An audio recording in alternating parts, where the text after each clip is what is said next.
amin'izany fitaminakely izany dia tsy afy fa izany fa anisan'ny santa amin'ny fanjakan'Andriamanitra izay mitondra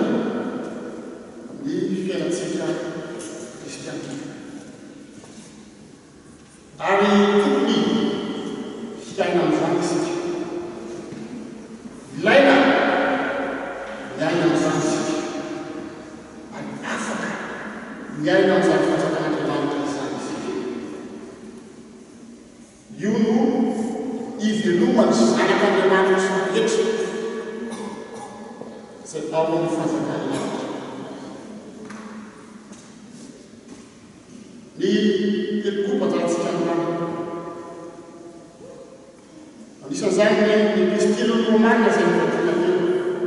dia somary mandeha lavidavitra kokoa mikasika izany fifandraisana misy ao amin'Andriamanitra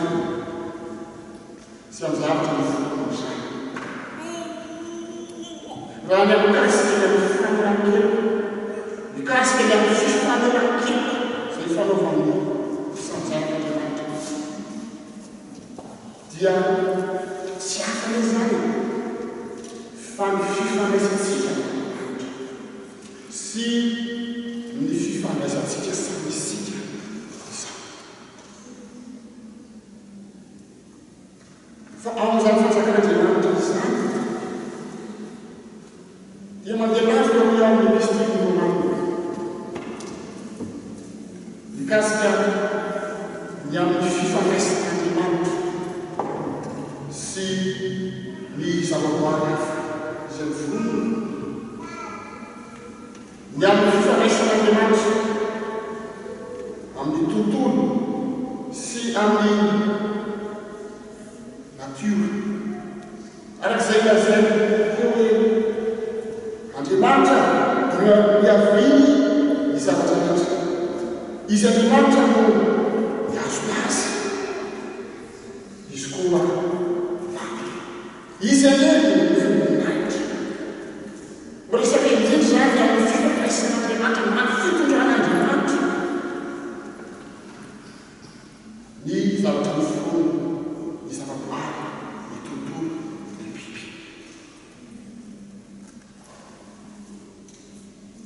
Ary dia nanana izay amin'ny fono amin'ny teny hoe mandaty culturel. Mandaty culturel izay hitantsika ao amin'ny bokin'ny Genesisy voalohany rehefa vitan'Andriamanitra ny fikokoana zavaboary sy ny tany. Dia ho inona marin'Andriamanitra amin'izany teny izany voalohany? Maro fa sy miabitsany ary mamenono tany mampampo azy tamin'ny olombelona voalohany Adamo sy Eva no nanomezan'Andriamanitra izany tsodrano na izany teny didy izany.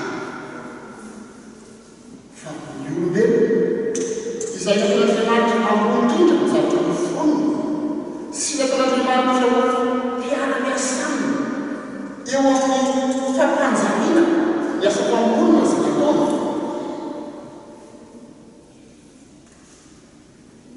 dia nomen'Andriamanitra izany fanomezam-bary mba hikarakara ny zavaboary rehetra izany. Io no antsoina hoe mandaty culturel.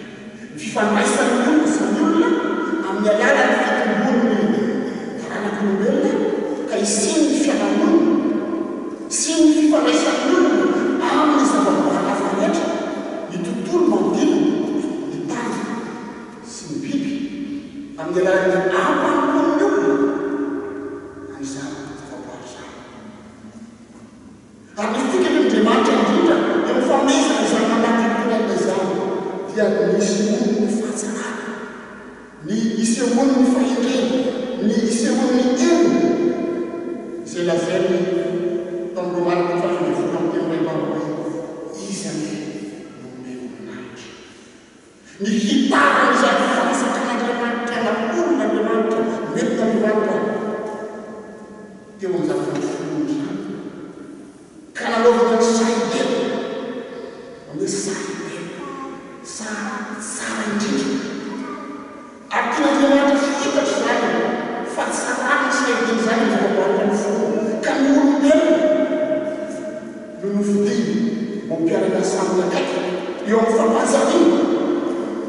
na eo amin'ny famitana zany angaingainy ny fanjakana zany saingy-potra le isika mandeha tsy nahatoky isika ny amina mpiaramiasa n'Andriamanitra atsika mpanapateraky ny mandaty io aditatsika fa mikasika izany mandaty io ilay zany dia simba ny fifandraisantsika amin'Andriamanitra simba ny fifandraisantsika amin'ny olombelona samy olombelona ary koa menafy tena nafy ny fifandraisantsika amin'ny zavaboary rehetra eo amin'ny zavaboary eny hitantsika efa mafisana isan-karazana noho ny amin'ny lozona ny amin'ny loza vokatry ny fampiavana fa ny aseho moampiavatsika aminantsika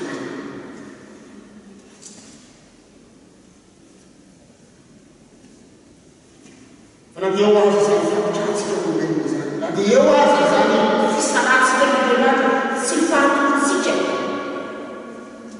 ny tenin'Andriamanitra izany dia namonjy antsika namonjy antsika izy tamin'ny alalana manokana an Jesosy Kristy zany natokana amin'izao zao Jesosy mpamonjy izy tontolo zao amin'ny alalany indrindra mitodrany ny famitazy tontolo zao tamin'ny tena masina amin'ny azy fitsara ary izy todrany Jesosy ny famitazy tontolo zao dia hiatona teraka koa ny faminakeloka ho an'ny mpamitana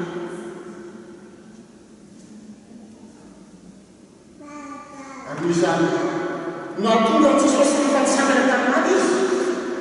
nanao fotoana tamin'ny mpiaina bastionany ny Galilée ka namefa Jesosy indray ny mpiaina ny bastion mandehana amin'izao tontolo zao ianareo ka mitoria ny filazana tsara amin'ny olombelona rehetra izay misy atao batisa zany hoe paralaita ny mandaty mitorana ny ampivoany ho mpiaramiasa n'Andriamanitra eo ny fikarakarana ny fiarahamonina sy tontolo sy zavaboary amin'ny biby amin'ny biby dia nomen'Andriamanitra iray teny fanorana araka ny mpiaina sy ny mino azy fiorinanao mandiana mitoriny filazantsara amin'izy tontolo zao amin'ny olombelona rehetra satria minalaza fitorina ny filazantsara zany no manamparany ny filazantsara tahaka zay tatsika ny filazantsara mioka fa amin'ny alalany Jesosy Kristy no hitorina ny fipetana sy ny faminakena azo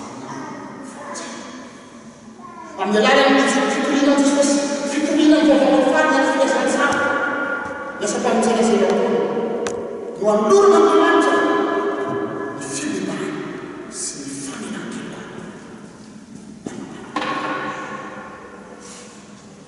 ka eo anatrehany fisiny eo baiko didin'Andriamanitra afatr'Andriamanitra ho amin'ny olombelona io dia mipetraka ny zay tao hoe fanomezana miaraka-amena amin'ny fiangonana na teolojiana na kristianina samihafa inona no miaraka-amena amin'iny ny mandaty culturel sa ny didy maniraka hitory filazantsara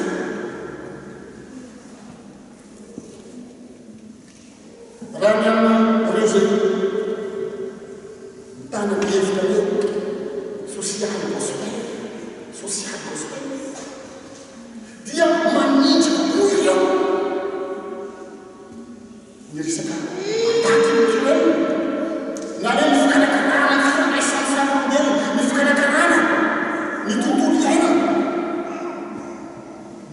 amin'ny lafiny hoe fitoriana filazantsara sy fizarana sakramento makasikasika koa ny fikajiana ny lafiny fiainana eto an-tany no andehanan'ny fiheveran'izy ireo miasa mifandràna zany ankilan'izany kosa nefa misy koa reo manome lara-pahamelana priorité ny fitoriana filazantsara ny tena mahamaika dia sy tokony variana ny fiangonana amin'ny lafiny ara-sosialy na amin'ny firaisiny ara-politika na amin'ny lafiny ara-pifandraisana ny fiarahamonina fa tokony hametraka ny priorité nandara-pahamena amin'ny fitoriana filazantsara satria ino mamaika nefa eo koa zay mampifandray amin'ny hevitra tokana anahevitra anakory ireo mampifandray ireo mampifanaraka izy ireo ka sady mitoro ny filazantsara no miezaka koa hitondra transformation na fanasarana na fanjana eo amin'ny lafiny ara-piarahamonina ara-sosialy ara-tontolo iainana sy ny sisa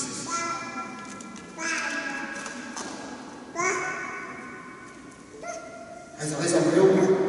hoterina mistika ataon'ny fiangonantsika dia mamena ana-pahamena ny fitoriana ny tena sy ny fizarana sakramento izay ministera fiangonana iankina ny ministera hafa rehetra asokatsitsika ao amin'ny diakonia maro sakanaza ny amin'ny fatsika fifandraisana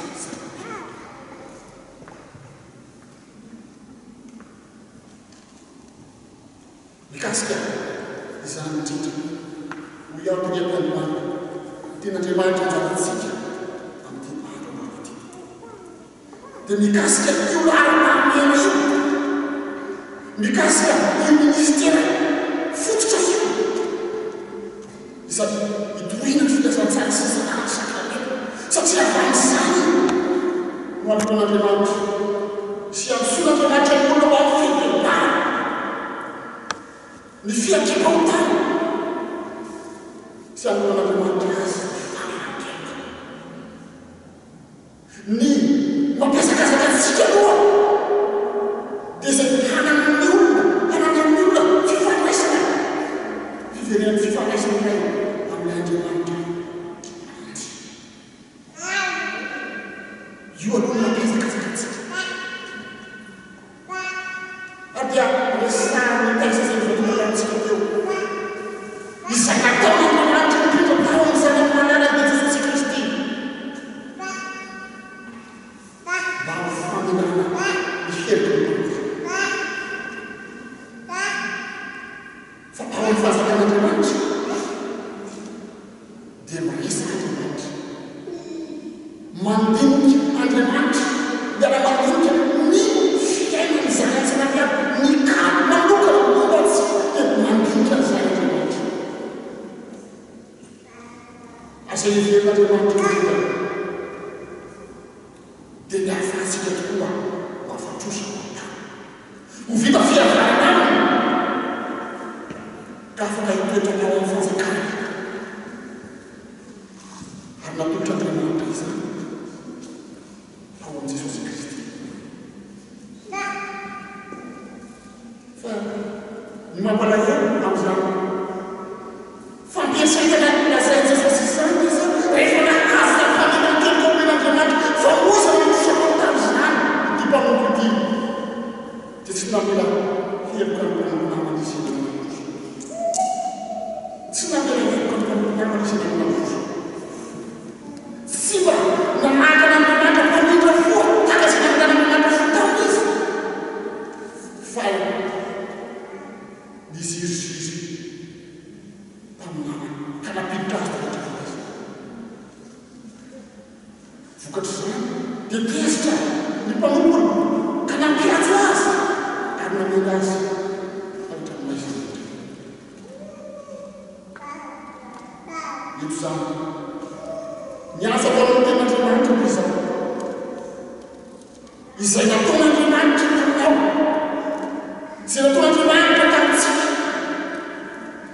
dia tian'andriamanitra tamin'nytaka zany koa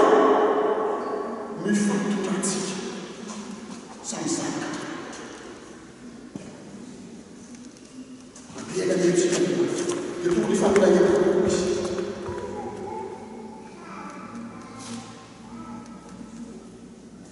ary ahoana mikasika izany fifamelan-kelona sy mitsika izany na ahoana misika tsy mety fifamelahena dia satria na dia nahazo fifamelan-keloka avy amin'ny Jesosy isika nataon'Andriamanitra tafiditra ao amin'ny fanjakana mba miova antsika isika dia mbola mitafy ny fomandra isika mbola miaina amin'izao tontolo izao isika mbola tsy olombelona tanteraka isika noho izany mahatonga antsika tsy olombelona mbola mitafy ny fomandra izany mbola tsy tanteraka izany mbola hita amin'izao tontolo izao izany dia mitranga mifarinena sy ny famafitoana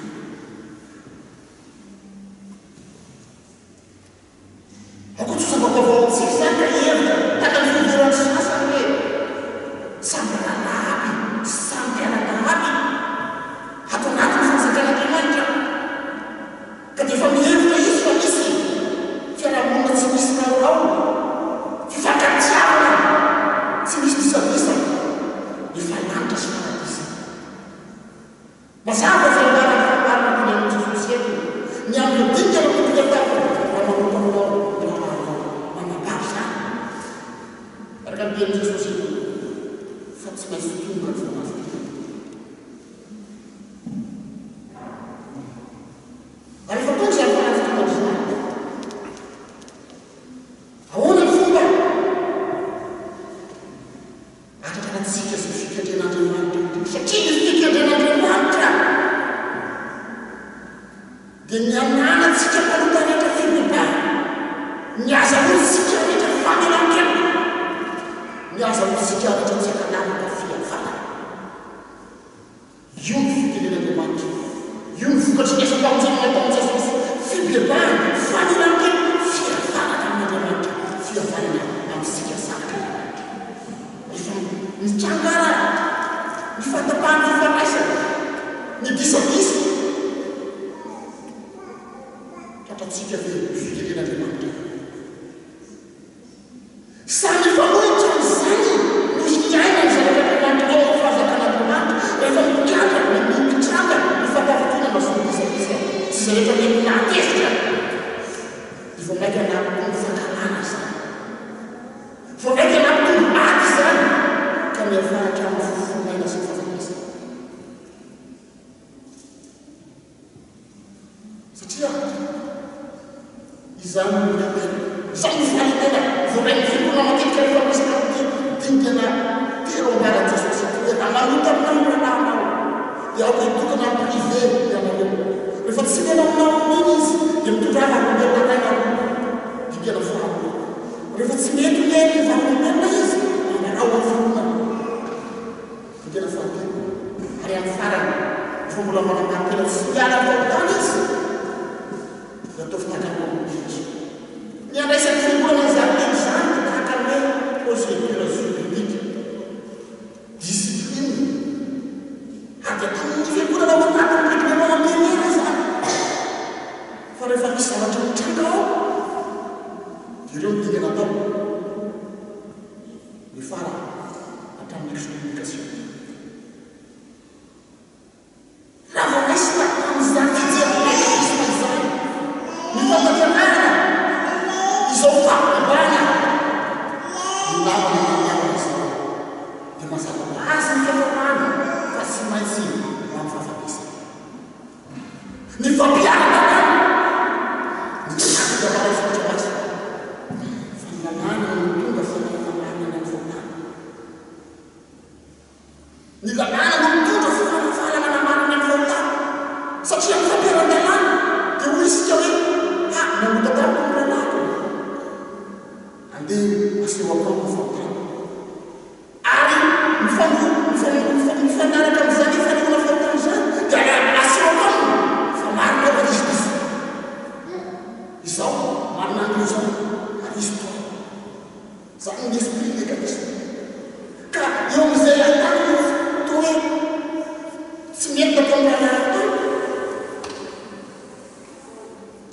dia mitranga ao anaty. Ny faty izy ireo mitranga ao anaty, ny loko mitranga ao anaty ny hatramin'ny fankalana. Ka raha misy aza fifandraisana eo amin'ny fanaovana io, dia izay fikendrekindrindra dia milaza fa diso izy. Vao maika zany amin'izao fotoana izay dia vao maika hampiditra azy sy mendrika azy na kokoa fa nanotana izy. Ary ankilan'izany dia miampisoky ihany koa fa izao marina tamin'ny conflit izay fanaovana marana. Izao marina maninandro izao nefa efa mandinika tsara izao ataon'i Jesosy izao isika. Tsy mikasika fisaina legalisme loatra ny tena asian'i Jesosy fa amin'ny filazantsara. Mikasika ny amin'ny filazantsara tena fitan'i Jesosy satria amin'ny filazantsara ihany no atonga ny fikendrena ho tratra. Ny aza olona nanotana iaika ny fahotana, ny aza olona nanotana nandray famakely, ny aza olona nanotana vita firavana nanotana ka afahany miananandray sy izany tena matonga ny Jesosy milaza eto raha manota aminao ny lalàna midingana voalohany ataovy fampirisana amin'ny hafa privé entre amareo niany ina ny fikendreny Jesosy tenyzany mba tsy aseho iariary indrindra aloha ny fahotana azo mba tsy ananatena mibekitenao e zay reo fa marina fa koa ho vita entre amareo rahalahy na Canada iresaka ho vita entre amareo ny isiony fibebahana sy ny fifona, ny isiony fifanelan-kely ary ny fandraisana mamy fiavana. Ary fa vita entre amareo zany satria ao privé dia vita treo resaka tsy handeha mbola notakombolana amin'ny olokafo, tsy handeha mbola ampiseho izany amin'ny kasefitembolana isakakasa fa efa dingana manaraka ny fitetatana vavy rehefa miziriziri tsy vovany aminay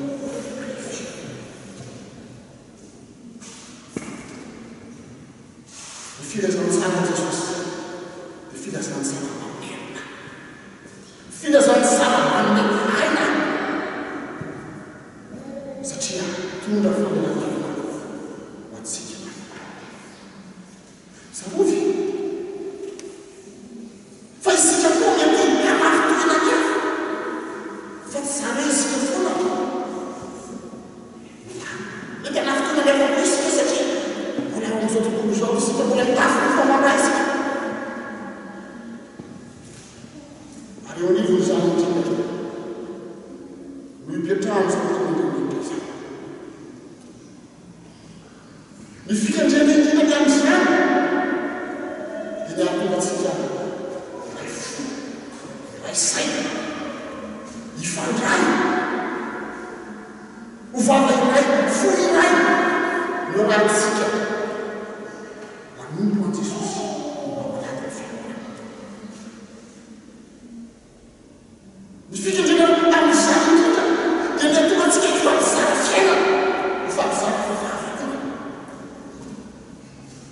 satria izany no Andriamanitra amintsika.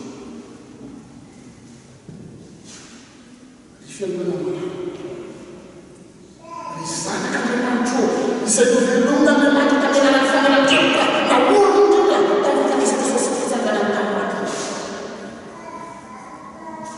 Miaina ny fanalan-keloka omen'Andriamanitra fiainana. Tena velona ny fanalan-keloka omen'Andriamanitra fiainana satria izay velona ny fanalan-keloka omeny Jesosy dia misy soratra amin'ny lalàna izy. Ka na inona zavatra mitranga eo amin'ny fifandraisana amin'ny lalàna pino miaraka aminy dia ny fikendrena dia misabotony tsy amparana tsy afaka izany fifandraisana izany fa vao maika kosa hamelona sy amaky izany fifandraisana izany.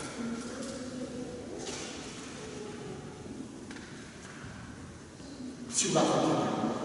azanatra fa na izy fitanazy fa hampapetrehitra tsika hoe vita iaina vezana fifananamtrana izany dako resiproka farisika sotranao zay Jesosy satria am'izay ifandraisanay dia tsy izahay sara izahay ihany mafondray fa ianao Andriamanitra dia manatsika izany io ianao Jesosy hoe naizaiza namonapelo manaraka dia mivony avao ka ny fanatrehanao Jesosy aminay fifandraisanay amin'ny fakrisana dia manome antoko anay Jesosy ny amin'ny tsy mahipilena amin'izao fianakaviana manome antoko anay ny amin'ny tokony anay miaraka iray fosaina amin'ny vavaka nampianarana ho azy Jesosy amin'izay trano famafon'ny fiainanay tokony hiara ifanaiky izay manangataka zavatra indrindra moa Jesosy ka mitrangany disadisa tsy firaisam-po aminay dia antsonao zay fampidekesy fampiresaka ary fampitrotroam-bavaka satria izany mamarina Jesosy na inona tantanana miaranao dia ataonao zany miarany fampitroam-bavaka fa ary fampitroda zay mazefatra eo amin'ny fiainany kristiana eny Jesosy mienao anay ny fahefana amena eloka dia ataovina amena eloka ny fitiana tsy misy fetra izay eny mienao anay ny fahefana hamatotra zay tsy mety mibebaka kanefa Jesosy ataovina mafy anatin'ny fotainy hoe ny fikendrenay dia ny tsy anary fa dia tsy mibebaka aza mananay fa miala menina manakanefa mba hamerina azy amin'ny fitanana ho avy tokomantsy anao Jesosy tsara zay nataonay andinidinika ny fiainanay Jesosy eo ampaizany tsy ho tahotra ao anay voatondra fiainanao anay satria efa iainana didika amin'ny tany tokoa famelana azay rehetra ao aminao Jesosy dia tsy misy fahamelomana dia masiny Jesosy ny fisainanay ny fihetsika ny tena mivavanay ny fitondran-tenanay sy lasananay mba hoaraka izay aotroso